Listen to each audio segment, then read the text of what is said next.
Hi friends, രഞ്ജിയാണ് Ranjith Kumar from Arman consulting. Time വളരെ important ആണ്.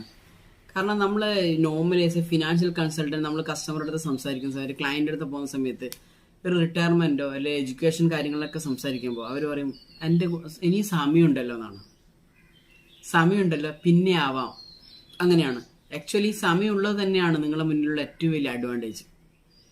സമയം ഇല്ലാതിരിക്കുക എന്ന് പറയുന്നത് നമ്മളെ സംബന്ധിച്ച് വലിയ ബുദ്ധിമുട്ടുള്ള കാര്യമാണ്. സപ്പോസ് നിങ്ങളുടെ കുട്ടി ഒരു 2 ഇയറോ അല്ലെങ്കിൽ 2 മന്ത്സോ 3 മന്ത്സോ ആണ്, ആ കുട്ടി എന്തായാലും വലുതായി നല്ലൊരു ഗ്രാജുവേഷൻസിലോ അല്ലെങ്കിൽ ഹയർ എഡ്യൂക്കേഷൻസ് പോകുന്ന സമയത്ത് നിങ്ങൾക്ക് അവർക്കൊരു കൃത്യമായൊരു ഫണ്ട് നൽകേണ്ടതുണ്ട്. കാരണം ഫിനാൻഷ്യൽ ബാക്കപ്പ് ആവശ്യമാണ്. ആ സമയത്ത് നമ്മൾ അതിനുവേണ്ടി നമ്മൾ പ്രിപ്പയർഡ് ആണ്. ആ പ്രിപ്പയർഡ് ആകാൻ വേണ്ടി നമ്മളെ കയ്യിൽ ഇനഫ് ടൈം ഉണ്ട്. ഇന്ന് കുട്ടിക്ക് 2 വയസ്സോ ആണെങ്കിൽ ആ കുട്ടി ഒരു 20ാമത്തെ വയസ്സിലാണ് നമുക്ക് ഒരു എഡ്യൂക്കേഷനിന് വേണ്ടി ഒരു ഫണ്ട് വേണമെന്നുണ്ടെങ്കിൽ വി ഗോട്ട് 18 ഇയേഴ്സ്. അതേസമയത്ത് നമ്മൾ ഇൻവെസ്റ്റ് ചെയ്യുന്ന ടൈമും കുറേ ഡിലേ ചെയ്താലോ, നമ്മളെ കയ്യിൽ ഇപ്പോൾ ഒരു 10 വയസ്സിലാണ് കുട്ടിയുടെ 10ാമത്തെ വയസ്സിലാണ് നമ്മൾ പ്ലാൻ ചെയ്യുന്നുണ്ടെങ്കിലോ വി ഗോട്ട് ഓൺലി 10 ഇയേഴ്സ്.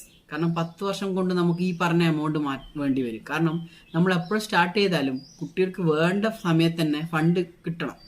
20ാമത്തെ വയസ്സിൽ തന്നെ നമുക്ക് ഫണ്ട് കിട്ടണം. അൺഫോർച്ചുനേറ്റ്ലി നമ്മളത് ഫോക്കസ് ചെയ്യുന്നില്ല എന്നുള്ളതാണ്. ഇപ്പോൾ ആസ് എ പേരൻറ്റ് നമ്മൾ ശ്രദ്ധിക്കേണ്ടത് ടൈം വളരെ ഇമ്പോർട്ടൻ്റ് ആണ്. നമ്മൾ ഇൻവെസ്റ്റ്മെൻറ്റിൽ ഒരു കോമ്പൗണ്ടിങ് ഇഫക്റ്റ് ഉണ്ടാണെങ്കിൽ ഇനഫ് ടൈം കൊടുക്കണം. നമ്മളെപ്പോഴും റിട്ടയർമെൻ്റ് ആണെങ്കിലും എഡ്യൂക്കേഷൻസിനാണെങ്കിലും നമ്മൾ ഏറ്റവും ഇമ്പോർട്ടൻ്റ് കൊടുക്കേണ്ടത് നമ്മൾ കൃത്യമായി നമ്മൾ ഇൻവെസ്റ്റ്മെൻറ്റിന് സമയം കൊടുക്കുക. We are very much specialised in education and retirement planning. നിങ്ങൾക്ക് എന്തെങ്കിലും സഹായം ആവശ്യമുണ്ടെങ്കിൽ ഡെഫിനറ്റ്ലി യു ക്യാൻ കോൺടാക്ട്. പേരൻസിന് വേണ്ടി കുട്ടികളുടെ എഡ്യൂക്കേഷൻ പ്ലാൻ ചെയ്യുന്ന പേരൻസിന് എപ്പോഴും കൺഫ്യൂഷൻസ് ആയിരിക്കും, എത്ര എമൗണ്ട് മാറ്റി വെക്കണം എന്നുള്ളത്. അതിനുവേണ്ടി നമ്മുടെ ഒരു വളരെ ബ്യൂട്ടിഫുൾ ആയ ഒരു പ്രൊജക്റ്റ് ഉണ്ട്, ചൈൽഡ് ഫെസ്റ്റ്. ആ ചൈൽഡ് ഫെസ്റ്റിൽ നമ്മൾ ആദ്യം ക്ലയൻസിന് ഒരു കുട്ടിയുടെ എഡ്യൂക്കേഷന് വേണ്ടി എത്ര ഫണ്ട് വേണ്ടി വരുന്നുള്ള കാര്യവും ആ ഫണ്ട് നേടിയെടുക്കാൻ വേണ്ടി നിങ്ങൾക്ക് മാസം എത്ര കോൺട്രിബ്യൂഷൻ എത്ര സേവ് ചെയ്യേണ്ടി വരുന്നുള്ള കാര്യം നമ്മളൊരു പ്രോപ്പർ റിപ്പോർട്ടായിട്ട് നമ്മൾ എല്ലാ പേരൻസിനും നൽകും. അതിനുശേഷം മാത്രമേ നമ്മൾ അവരെ ഇൻവെസ്റ്റ് ചെയ്യാനുള്ള മറ്റ് കാര്യങ്ങളിലേക്ക് കടക്കുള്ളൂ. ആദ്യം നമുക്കൊരു ക്ലാരിറ്റി വേണം, എൻ്റെ കുട്ടിയുടെ എഡ്യൂക്കേഷന് വേണ്ടി എത്ര ഫണ്ട് വേണ്ടി വരുന്നില്ല. അതിൻ്റെ ഒരു ക്ലാരിറ്റി നൽകുന്ന വളരെ ബ്യൂട്ടിഫുള്ളായ പ്രോജക്റ്റാണ് child fest. Definitely you can contact us.